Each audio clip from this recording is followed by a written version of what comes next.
and welcome to Piano and Keyboard Artist, where we discuss everything about artists relating to keyboards, pianos and synthesizers.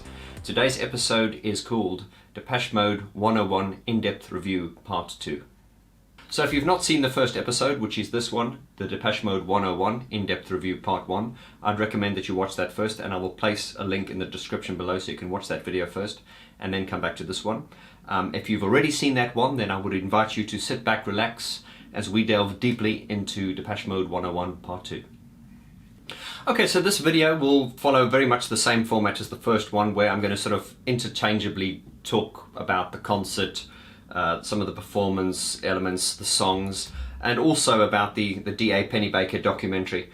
Also, I'm going to elaborate on some of the response I got from you guys on that first video, where I think a lot of us agreed unanimously that it would have been nice to have seen the whole 101 concert, and we talked about how that documentary, you know, looking back now, it has its charm, but you know, it's like many things, it's not without flaw. And we also talked about at the time when we watched it how annoying it was.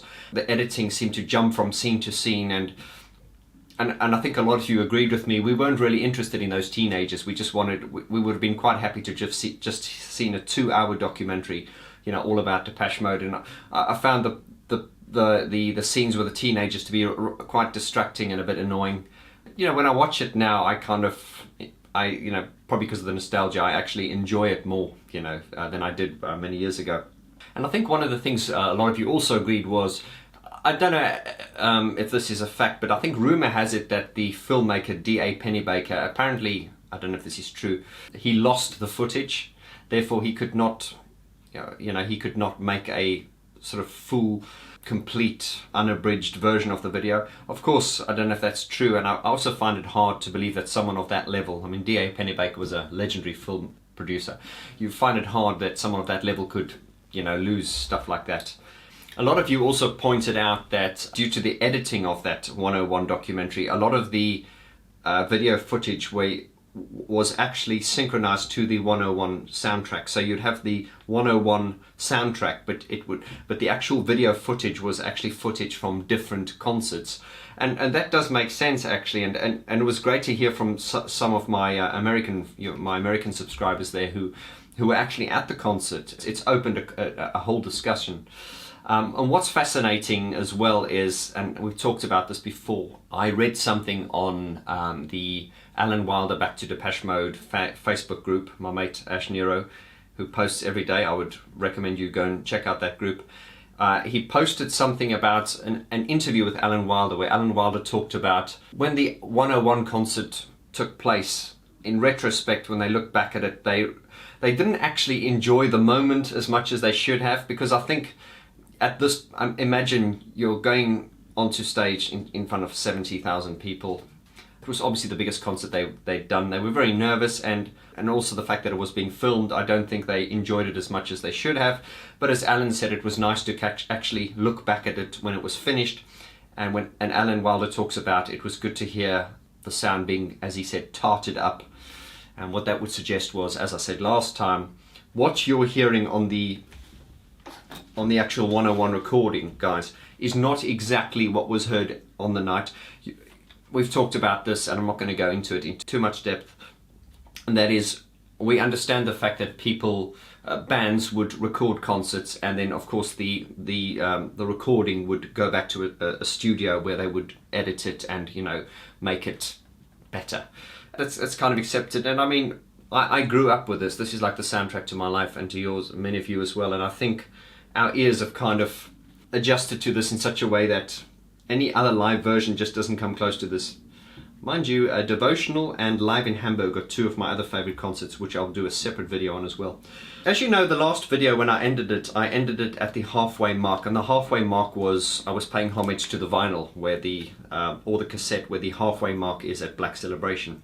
And then, this now being video 2, we're going to start at the part 2, which is the side B, the beginning of side B of the cassette, or side 2, the beginning of side 2 of the vinyl. So we're going to jump into the first song on side 2 of the vinyl, which was Shake the Disease. And as I run through the songs with you here, I'm going to be talking about the songs in detail, but I also have the Alan Wilder sound banks here. These are the original Alan Wilder sound banks. Please bear in mind that I don't actually have all the sound banks. There's only certain songs. Therefore, I will only demonstrate the songs for which I have the sounds for, if that makes sense. And also, just to make this experience a bit better, as you guys saw from last time, I now have this new addition, which is the Eye in the Sky. I am the eye in the sky, looking at you. Well, that was random, but anyway, let's jump into it. Right, so Shake the Disease. It starts off with Martin going, oh, ooh. I've just woken up, guys, so my voice is a bit dodgy. Anyway, then it goes, tsh, tsh, tsh, tsh. Then Alan comes in.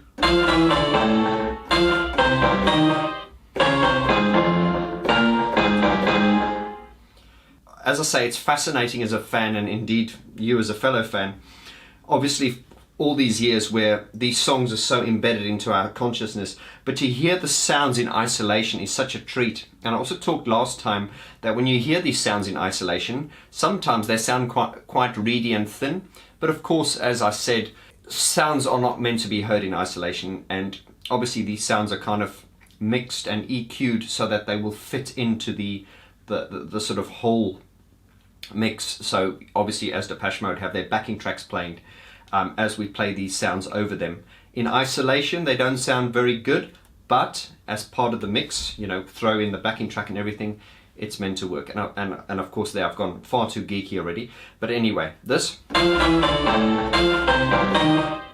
sound is interesting. Boom, it's got like a lower, and it seems to have a detuned kind of, like a detuned source sound, probably like detuned to like -5 or -7, or possibly +5 or +7. Stop getting geeky. Sorry guys, I'm getting geeky here. But yeah.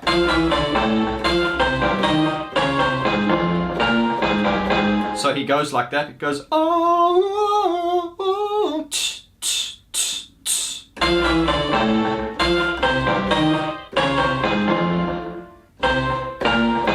And then it's got this.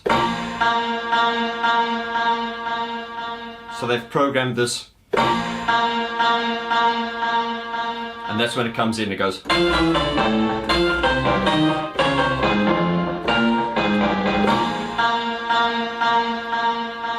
I'm not going down on my knees, begging you to adore me. Then he's got this sample here. Can't you see it's misery and torture for me? When I misunderstood. You get the idea. And what I mentioned last time was, obviously these are the Alan Wilder sound banks, so which would mean Fletcher's sounds and Martin's sounds are not on these banks. And that's also very interesting. What I said last time was, with that in mind, it just goes to show how many of the parts Alan was actually playing. He was playing virtually everything, and it, you know, we don't want to pick on Fletch, but there are those songs where Martin's in the front of the stage and Alan's playing, and all the sounds are on Alan's bank, and then you're left thinking, what the hell is Fletch playing? Anyway, so just to break those parts in isolation, we've got the lead, and then you've got this sound over here, which obviously Alan is handling completely, and then it's I'm not going down on my knees begging you to adore me, and there's right. Then after the middle eighth, we have that lead line, which is played by Alan as well.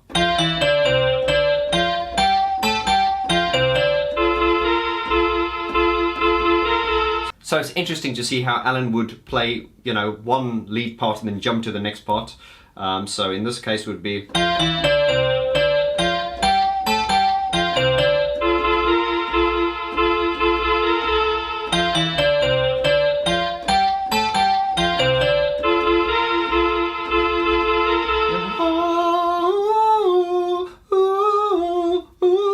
And then back to the Here is a Plea.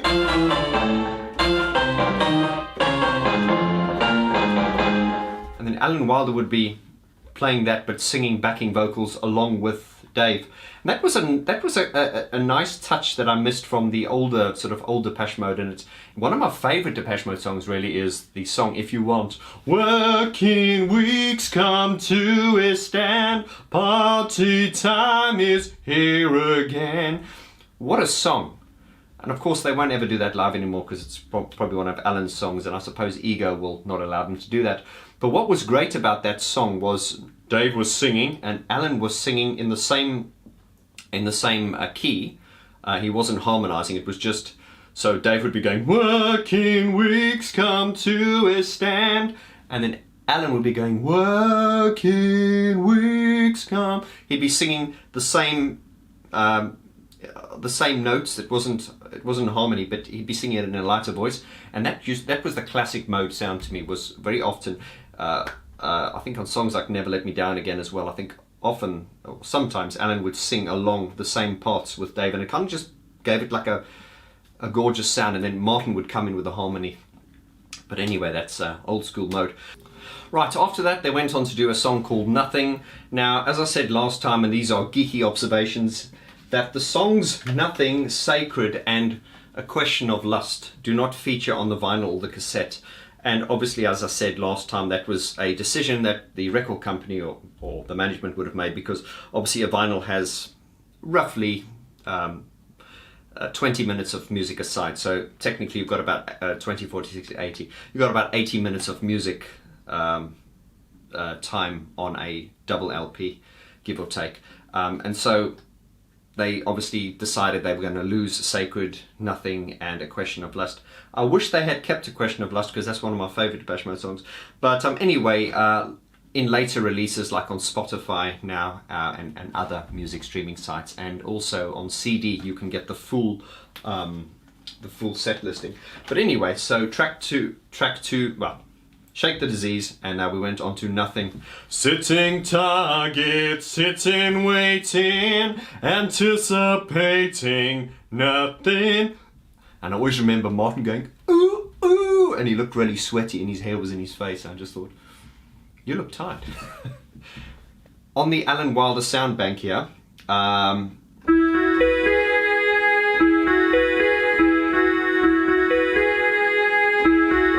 sitting target, sitting waiting, anticipating nothing. Ooh, ooh, nothing. And then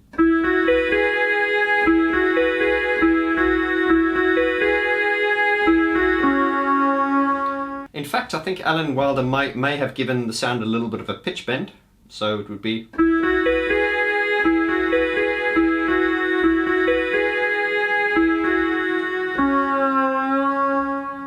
maybe or maybe not. And then later on in the song, you've got this sound,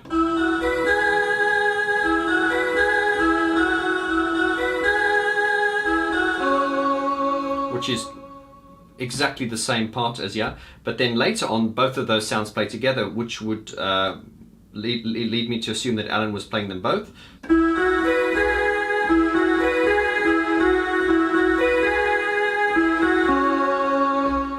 Sitting target, and I'm just trying to see if there's any other. See, for instance, I don't know what that sound is there. These are those. They had these big pads behind the keyboards, and they were hitting them. And as Alan Wilder said, hitting those pads was exactly the same process as playing a key on the keyboard. And I suppose those pads really were a little bit of a gimmick because, I mean, yeah, the sounds are. But of course, it just gives it, you know, for the visual effect, instead of going, it looked much more, it looked great, it looked better if they had some poles and they went, yeah, it just gave it more about, more, you know, more energy. Next song was "Pleasure, Little Treasure." Pleasure, little treasure. And then Martin goes, "Pleasure, little treasure." Then the samples here, as I say, this is the Alan Wilder sound bank. It's got some organ sounds here, which I can't remember how they fit into this song. And it's also got some kind of, I think it's that there goes, then it goes. And this was one of the few songs that Martin actually got his Gretsch guitar out and was playing. So what I noticed here is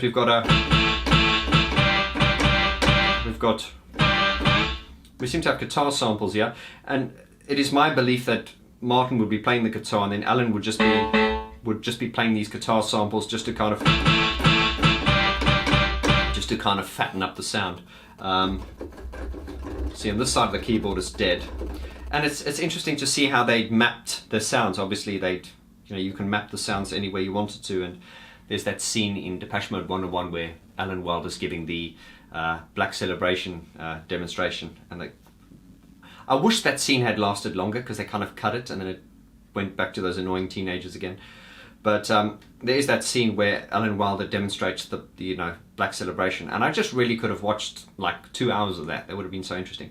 The question the interviewer asked Alan, when Alan said, your hands just kind of sort of go there, but you got to remember where you put it. And the guy asked him, do you forget sometimes? And then Alan said, oh, of course. That was an interesting part of the documentary, which I would have liked to have seen more of. Anyway, so you've got all the sounds here mapped into various locations, and as you can see, he's got nothing here. And these are just some guitar samples. And then he's got organ sounds here as well. So there's not much on here. Right, Pleasure Little Treasure, and now on to the next song. People Are People. People are people, so why should it be? You and I should get along so awfully. Oh no. There is oh. That's brilliant, I just love that. That's probably them going ooh, and they record themselves going ooh, and then oh, and then ding, ding, ding, and there's a bell. I just have visions of them on the music video on the HMS Belfast, which is a World War II cruiser, which is it's docked in just opposite a pub I drink in often here in London. It's called the Horny Man at the Hayes Galleria, and the HMS Belfast is docked out there. Here's an idea. I think what I'll do is one day I'm going to go onto the HMS Belfast and I'm going to make a little video if they'll allow me to do that, especially for you guys. Anyway, People Are People. Remain on topic. Right, People Are People. So this is the Alan Wilder sound bank. People Are People is a great song. It's stunning, and why they've eliminated it from the set list these days, I've got no idea. I'd be very happy to hear it, and they haven't played that in years. I've noticed in recent times Martin sometimes sings songs that you haven't heard in years. I think recently he sang Strange Love, which him and Peter did on the piano. And usually Martin's piano ballads go down well, but to me Strange Love in that piano ballad version, it was just a little bit lame, and I would have liked to have heard the original Strange Love, in its full form. But anyway, back to People Are People. You've got that iconic melody part, which I can't play because I can't play it yet because I don't have the Martin Gore samples. But Martin Gore plays that down, down, down, down, down, down, down, down, down, down. And of course, we'll go into each song in a lot of detail in the Geek Talk series. But for now, let's work with what we've got, which is the Alan Wilder samples. And over here, he's got some kind of bell sound. Now, if you watch the Live in Hamburg documentary, especially, you'd watch People Are People, so why should it be? You and I should get along so awfully. Then Martin turns to the side and he's got like a bell there that he hits, and then...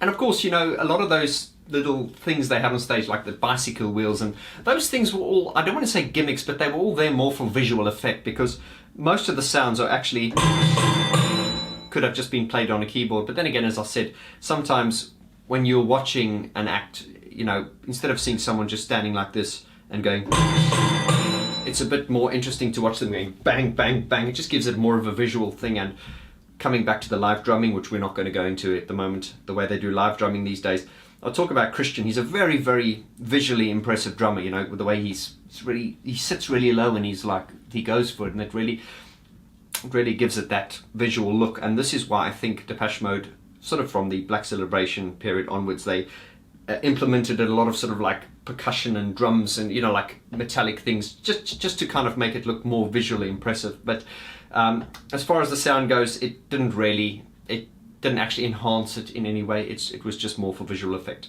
Anyway, so People Are People, Alan Wilder. his part is something like this.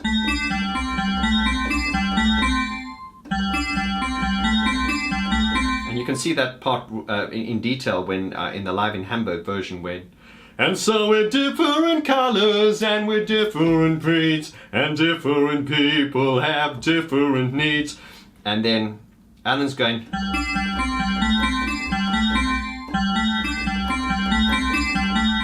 something like that.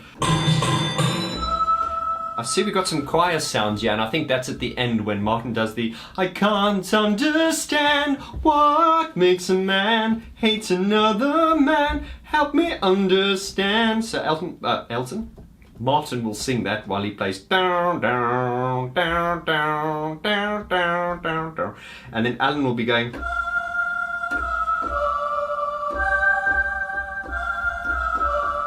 with Martin going down, down, down, down, and Alan doing, and also with him doing the choir sounds, and him also going. That leaves me with a question: what is Fletch doing? I mean, they should have left. I'm sure Fletch.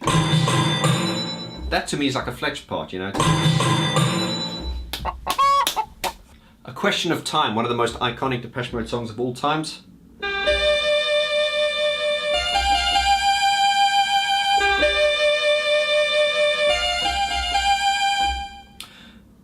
I remember the beginning was and it's got this. And thinking back to People Are People, and that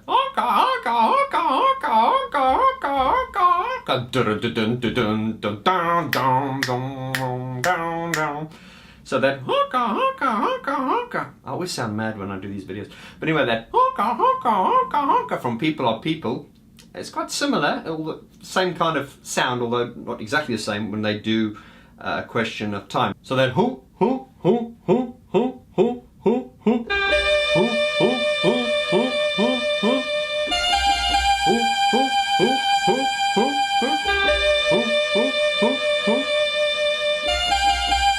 is that annoying? I'll just stop.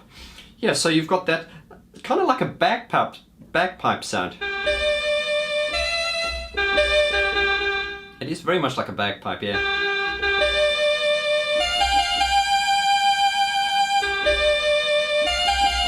That's I've got to get to you first, dum dum dum dum dum dum dum dum. And then there's some samples, yeah. Which I've got to get to you first before they do. It's just a question of time before they lay their hands on you. So Alan doing that, and over here we've got a. I don't know if you do those at the same time. It's so fascinating to get these sounds because, you know, when I go back now and I watch the videos, and you can actually see Alan where his hands are at the right place playing these, and I can go, oh, his hands are there. Oh yeah, that is the sound. It's a geek's paradise, this geek's dream come true. Of course, then we have the iconic lead sound.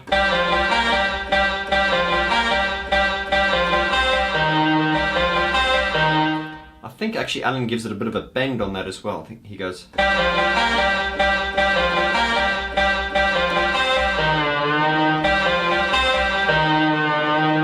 I think I've got my pitch bend set for too much of a bend, but anyway.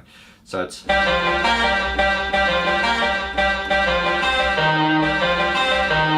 Now you're only 15. You look good. I'll take you under my wing. Somebody should with the twisted ways. Yeah, what else have we got here? Yeah, so it's really Alan Wilder's parts here. We've got the. And then we've got the. And then the. And the. And interesting, in recent times, I've noticed, it's just a question of time. That's when Dave Garn does that mental swing and he takes his mic and he's, you know, I've tried that before. I'm sure we all have, you know, try and spin around like that. And when I do it, I usually just fall over and I want to start vomiting. I don't know how he does it. I mean, even I don't think he did that on the last tour, but I think back back in I think the 2013 tour. He did that. He does that spin, and of course he doesn't spin as fast as he used to, but God, he's still got it. And that is the iconic spin. But also I noticed these days Martin plays that. He plays that part on the guitar, and it does work. And actually, even dare I say, I feel the live drumming kind of works quite well on this song as well, because it's kind of got that rocky kind of feel. But yeah, we'll keep off the live drumming, but then again, we haven't finished the discussion of live drumming. We just keep going deeper and deeper down that rabbit hole. And then they went on to do the absolute showstopper, which was Never Let Me Down Again, and at the end of that song, that's where everyone started doing the... Now, I don't know if that's the concert where it started, but I definitely know when I first watched it, that was the first time I saw the whole crowd in unison, doing that waving motion. And of course, that's become an iconic part at every Depeche Mode concert these days, with the hands in the air, the cornfield waving arms kind of thing. But anyway, so let's look through the Alan Wilder sound bank, what we've got here. So I know on this G key here, we've got the... Now that to me is a guitar, it's some kind of guitar sample, but it's got some kind of sequencing on it as well. It's not just a... Now of course in modern times, Gore does go... He kind of plays that. And Never Let Me Down Again is also one of the songs that works well with the live drumming, because it's got that... The production and the sound and everything and the feel kind of lends itself to kind of like a... It does, the live drumming does kind of suit it. It works, the live drumming works on it. Legend has it, just a bit of geeky information, this sound, I believe it was, I heard somewhere, Daniel Millen was saying that when they did this song, that sound was, it was not a mistake, it was like a fluke. I think they pushed play on the sequences and this sound just sort of came in, and you've probably done that if you're a producer. Sometimes we have this what we call magic, which was more prevalent with analog equipment, because analog equipment is so temperamental and random, and that's where you get this, with digital now we've kind of lost that magic of analog, where because analog can just be just random and chaotic, and you can get a lot of madness from it, and this song, this sound I believe was part and parcel of that analog kind of way of working, where I don't know if that's just legend, but I did hear something along the lines of that sound when they pushed play. I think the song was just supposed to start dun dun dun dun dun dun dun dun dun dun, but that sound kind of made its way in, and they went, oh, we'll have that. So anyway, a bit of geeky information for you there. So the song, as we know, starts off with the, and then we've got this.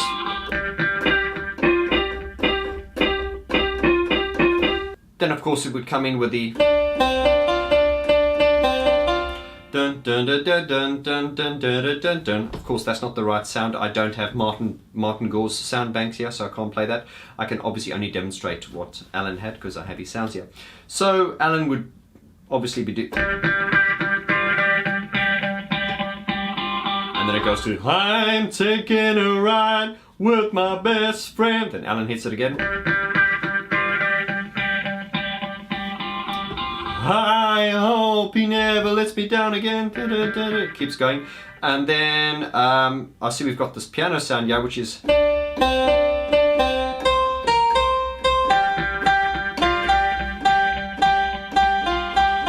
it goes to the we're flying high, we're watching the world pass us by.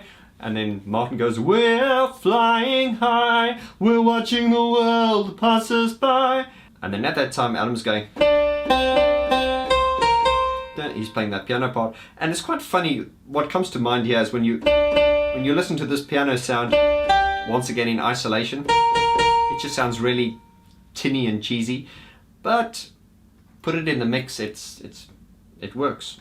And then what's interesting here is when it gets to kind of like the middle eighth of the song, and it kind of merges into that aggro mix, that This is the ultimate version of Never Let Me Down Again on 101. It just defines the song. And then I see on the Alan Wilder sound bank we've got this.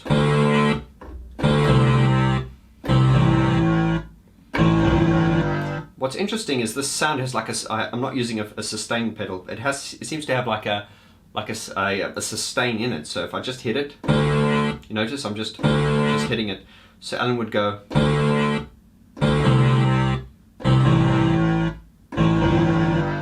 Dun, dun, dun, dun. I see in recent times they've also got that sort of aggro mix version that comes in, which they sort of started in the sort of Excited tour.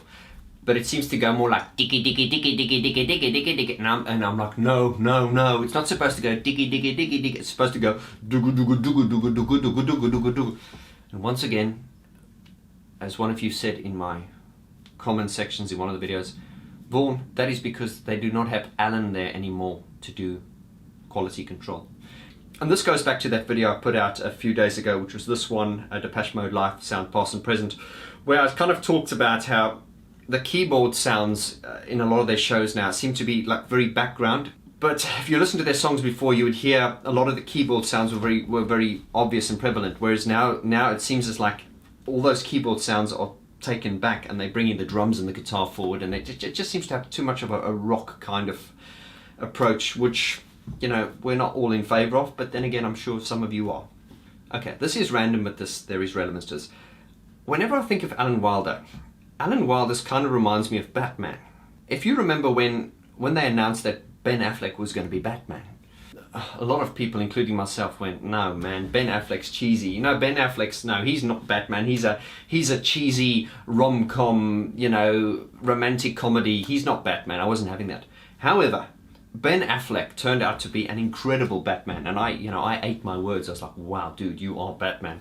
What I'm trying to point out between that and Alan Wilder is, if you watch that movie with Ben Affleck as Batman, they were emphasizing that, you know, this was an older Batman. He was pissed off. He was a bit edgy. You know, he wasn't the young Batman anymore. He'd been around for a long time, and he'd kind of retired, and he was kind of like sitting in his cave wallowing, and, you know, he'd kind of watch the news, and because he'd retired from crime fighting, the whole world had gone mad, and, you know, the criminals were taking over, and he was sitting watching the TV and watching how the world was descending into chaos, and eventually he was like, enough, Alfred, get me my bat suit, I'm going out there. And he got his bat suit out, and he was like, you know, the bat signal came out, and Commissioner Gordon went, oh my God, he's back, and he's like, no more Mr. Nice Guy.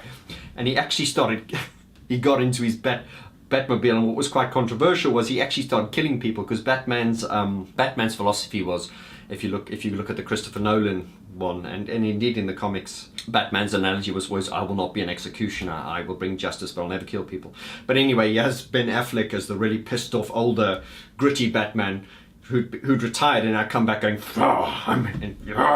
just getting out there and mowing criminals down with a machine gun and harpoons and whatnot, and you're like, wow. This is the way I see Alan Wilder at the moment. I just imagine him being this older, grittier guy that's just disappeared. We've not seen him, and he's sitting there and he's watching people like me and you ranting on about, oh, we love Depeche Mode, but it's not the same. And I just have this visions of Alan Wilder watching these screens every time he sees Depeche Mode going live and going, Gordino, that's not the right sound. That is not the right sound. Gordino, no. Fletch, no. And I can imagine him looking at Christian and going, that snare sound, that snare sound. And I can imagine him going, Alfred, no more.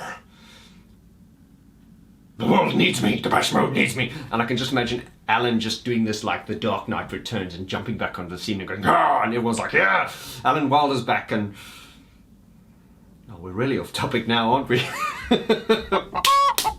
Anyway, so as you can see, it's impossible to do one of these videos and not go onto an Alan Wilder tangent, because you know, Alan Wilder was the sound. I'm sorry, he just was. Okay, so at the end of Never Let Me Down Again, you know, there was obviously a massive part, and Dave did talk to, I think he said he had tears in his eyes when he just sort of like, you know, that scene when he's like, he kind of like goes down on his haunches and he's just looking at this crowd going like this, and it was just like surreal. And even Chris Hedges, who was filming the documentary along with D.A. Pennebaker, she was the one on the stage with the camera, and she was also just saying it was quite scary to just stand there. You know, she was in the front filming Dave and just seeing all these people waving. She said it was a surreal experience. So, and indeed, I've never ever seen a version of Never Let Me Down Again like that. And of course, if you're one of my American subscribers and you were there, I'd like to, and those of you who've reached out to me, I'd love you to elaborate on what that moment was like, because I'm sure a lot of us would like to hear about that. And then of course they had an encore, And then they came back again with a Question of Lust. And as I say, Question of Lust was not featured on the cassette and the vinyl, but it was great to hear this version of Question of Lust. And it was indeed a very, very good version. Right, so let's pull up the Alan Wilder sound bank for that. Question of Lust, one of my favourite Depeche Mode songs, and probably my favourite Martin Gore song of all times. And once again, I'm not having a go at Fletch, but as I run through the sounds of A Question of Lust here, you will notice that most of the, if not all the sounds, are actually on the Alan Wilder sound bank. And then once again, I'm wondering, what is Fletch doing? I suppose someone had to clap at the same time, but right. So into that, we've got this, which is a little sequence sound. And that's the fragile like a baby in your arms, be gentle with me, I'd never willingly do you harm. Dun dun dun dun dun dun dun. Then it gets to the chorus, and it's a question of lust, and then Alan goes.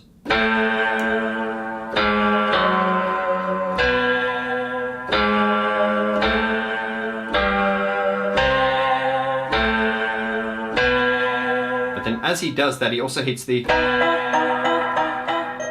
but he also hits this key at the same time, because we've got this.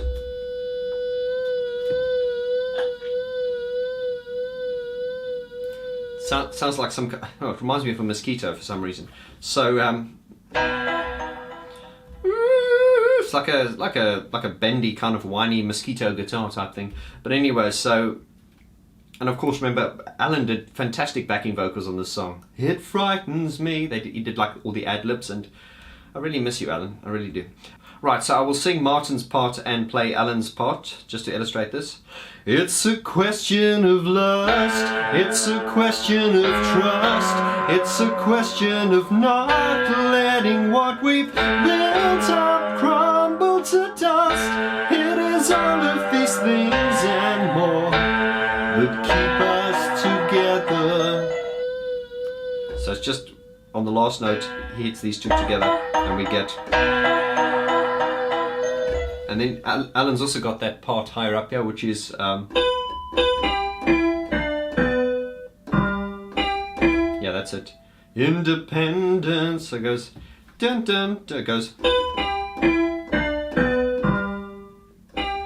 Independence is still important for us now. And then, yeah.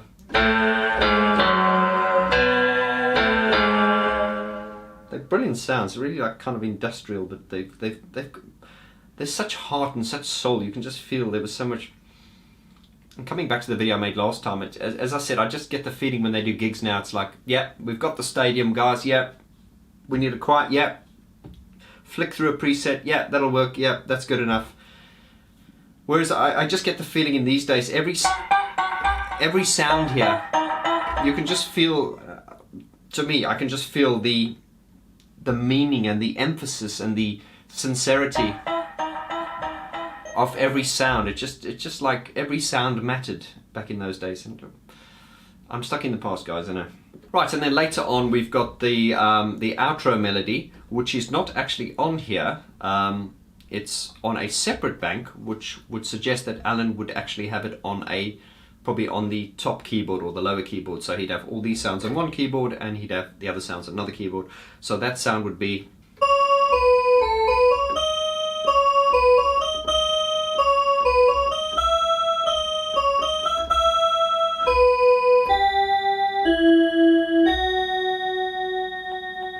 Interesting when you hold the sound down.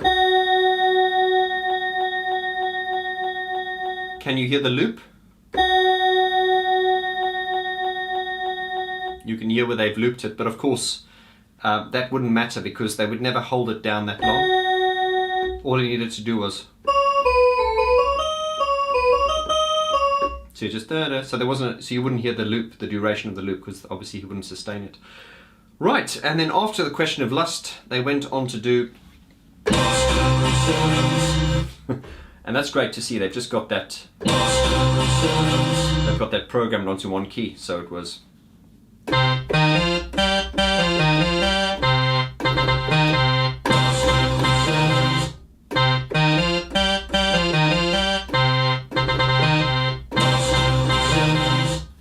That's right. And then you've got the it's a lie, it's a lie, and you've got the.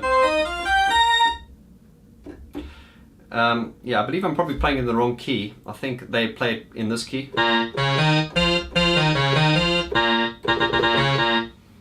Yeah, Master and Servant. Yeah, that was a great version. And then we've just got some other. Yeah, that's the sort of the sound leading up to the "It's a Lot Like Life." But yeah, we'll delve deeper into these sounds in the Geek Talk series. Then, of course, that real earworm, which is infectious and both annoying at the same time, is the Vince Clarke song, which they still play occasionally sometimes. Good old Just Can't Get Enough. And you've got the... We're not going to run into that, but you'll recognize those sounds. And what's interesting about that is how Alan sings and plays it at the same time. I just can't get enough, I just can't get enough. What a virtuoso, Alan Wilder. And then the final song on that iconic concert, probably, I don't want to say the best version of Everything Counts, but then again, it's probably the version that I've listened to death, and you have as well, and therefore any other version is just not as good. I did like the version on Devotional as well. But of course, guys, I always say I'm biased. We become very familiar and accustomed to what we've heard many times.